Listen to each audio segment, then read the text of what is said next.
Bonjour madame, Bonjour. est-ce que vous auriez des cartes Pokémon s'il vous plaît? Alors là, plus du tout. C'est parti très très vite. J'en ai Ouais. eu une série vraiment une bonne quantité de paquets de cartes et de Pokébox il y a un mois à peu près. Et là, tout est parti en 48 heures. Et vous savez si vous allez avoir du stock ou... Le stock est très contrôlé par les fournisseurs qui distillent au compte-gouttes, donc c'est un peu compliqué de pouvoir prévoir. C'est un peu la roulette russe, ils nous donnent ce qu'ils ont envie de nous donner et après on compose. Par contre, la seule chose, c'est que dès qu'on en a, dès que ça se sait, il y en a plus très très rapidement. Que ce soit en France, aux États-Unis ou ailleurs dans le monde, le phénomène Pokémon n'épargne personne. Des clients attendent l'ouverture des magasins pour se précipiter dans les rayons et tout dévaliser. Le but, revendre cela quelques heures plus tard sur Internet à des prix bien plus élevés. En 1999, une carte Pokémon valait quelques centimes ou quelques euros. Aujourd'hui, elle peut en valoir des centaines voire des milliers. Elles attirent les convoitises, les contrefaçons, les investissements, les hackers mais aussi les influenceurs, nouvelles personnalités d'Internet. C'est vrai que là, depuis 7-8 mois, l'explosion de Pokémon, que ce soit mondiale mais surtout française et américaine, est exceptionnelle. Étant un jeu de hasard, vous pouvez débourser énormément d'argent avant de tomber sur une carte rare. Aujourd'hui, les cartes Pokémon, ça a de la valeur, donc ils vont se dire « Ah bah j'ai peut-être un petit trésor chez moi ». Au même titre, de nombreuses fausses cartes sont vendues sur le marché à des prix indécents. Ainsi, chaque jour, des personnes se font arnaquer de dizaines, voire de centaines d'euros. 500 € cette boîte, et elle en valait même pas 1 euro. Pour moi, il y a peu de doute, c'est vraiment une fausse. Comment les cartes Pokémon sont-elles passées d'un simple jeu dans la cour de récréation au nouvel Eldorado de la spéculation et de l'arnaque? Synchronisation audio clap les amis. Salut à tous et à toutes les copines et les copains, c'est Kibiki, votre bœuf préféré pour nos vidéos sans aucun... Hibiki a ouvert une chaîne YouTube sur Pokémon il y a maintenant 7 mois. Ça arrive bientôt, hein, suivez-moi sur... Sentant l'engouement arriver sur cet univers et étant lui-même un grand passionné, il en est maintenant l'une des figures sur Internet. Il cumule aujourd'hui plus d'1 million de vues et plus de 14 000 abonnés. Pour moi, Pokémon, déjà, ça va pas s'arrêter comme ça. On va avoir des baisses de marché, on va avoir beaucoup de personnes qui vont sortir de la collection, parce que là, je pense qu'on est vraiment sur un grand n'importe quoi, entre guillemets, où les gens vident les rayons, où c'est un peu n'importe quoi, mais ça a fait rentrer aussi de nouveaux passionnés. Moi, j'ai pu rencontrer aussi beaucoup de monde, et je suis très content aussi d'avoir eu cette chaîne YouTube et d'avoir eu cette idée, parce que j'ai envie de continuer à vivre en fait de ça, de vivre de Pokémon, et ça, franchement, je trouve ça exceptionnel. Aujourd'hui, en France, on est toujours sur cette montée constante. Aujourd'hui, il faut savoir que les cartes françaises sont les cartes les plus chères dans le récent, uniquement dans le récent. Hein. Sur l'ancien, c'est l'US qui est favorable, mais dans le récent, le français, c'est vraiment les cartes qui coûtent le plus cher. Et c'est vrai que là, depuis 7-8 mois, l'explosion de Pokémon, que ce soit mondiale, mais surtout française et américaine, est exceptionnelle. Aujourd'hui, un nouveau marché s'est créé autour des cartes Pokémon, de nouvelles convoitises autres que les cartes à l'unité. Du coup, je vais prendre l'exemple de cet objet scellé, c'est un objet US.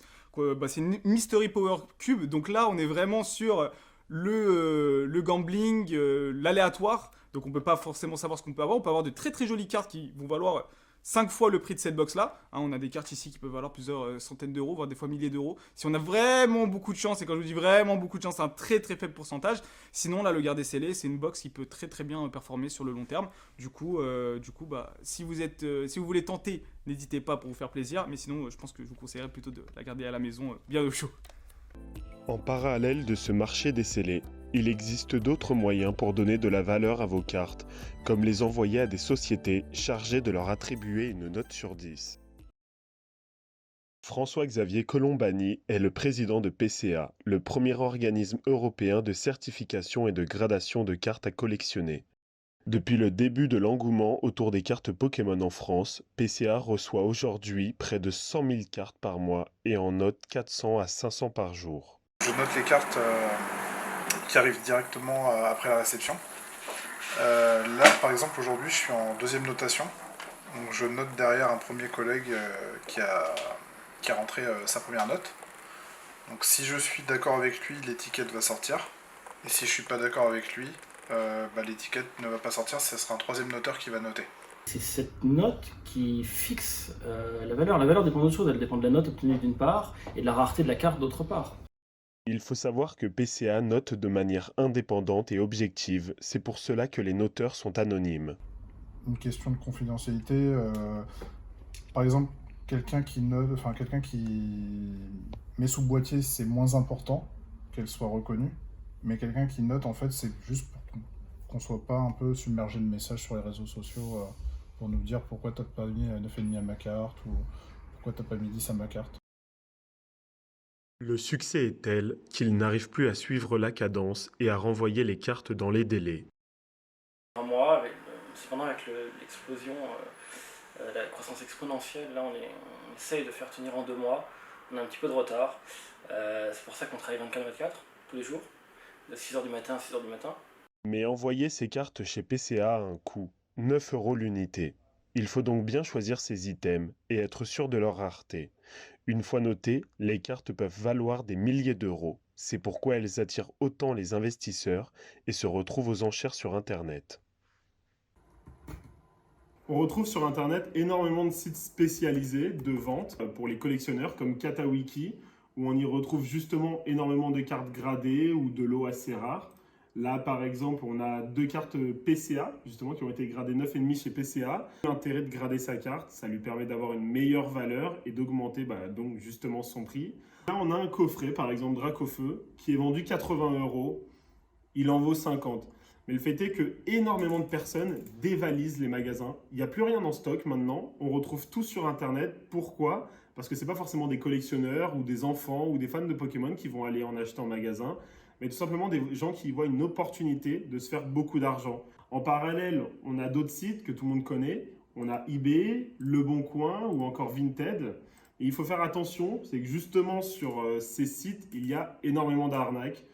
Là, par exemple, quelque chose de tout bête, on voit un display première édition qui vaut 60 000 € et qui a 420 € qui se termine dans 3 heures. Tout simplement parce que c'est une photo, c'est écrit dans le titre, il y a juste écrit picture, mais les personnes n'y font pas forcément attention. Et ces arnaques, ce sont les jeunes collectionneurs qui en sont le plus victimes.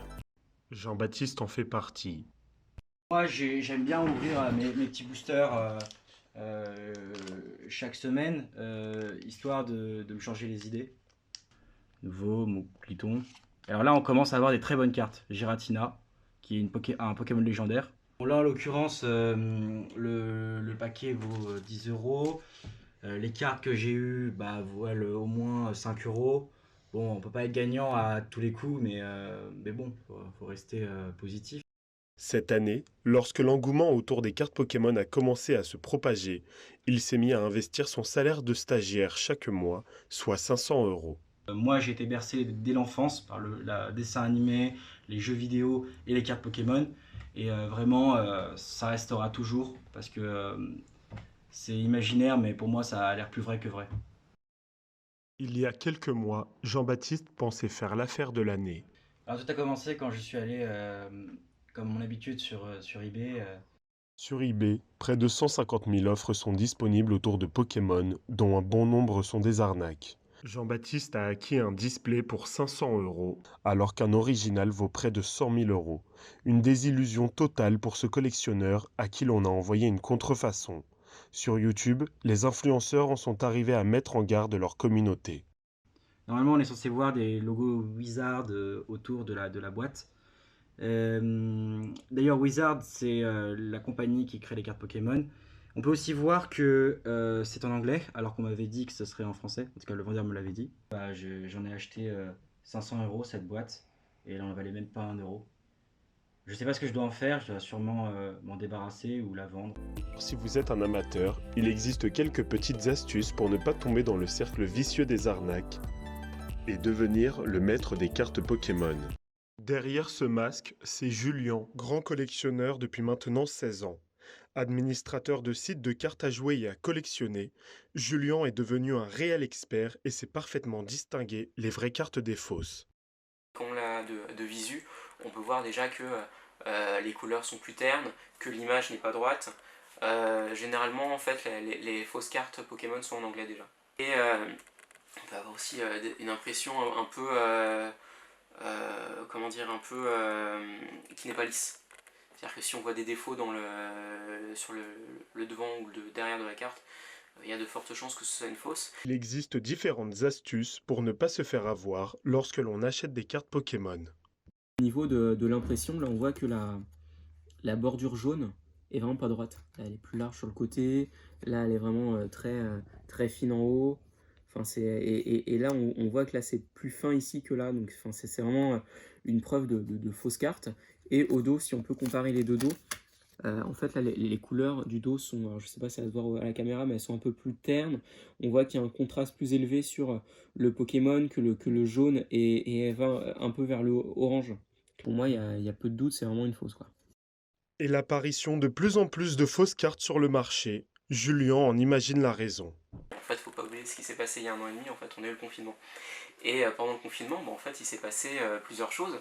Donc la première, c'est que les gens, ils sont restés chez eux, ils s'ennuyaient.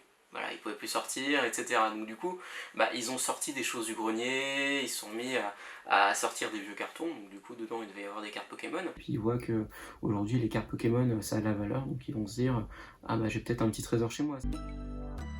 Les cartes Pokémon fêtent cette année leurs 25 ans. En un quart de siècle, elles sont devenues un phénomène mondial et un business à part entière, pour le meilleur et pour le pire.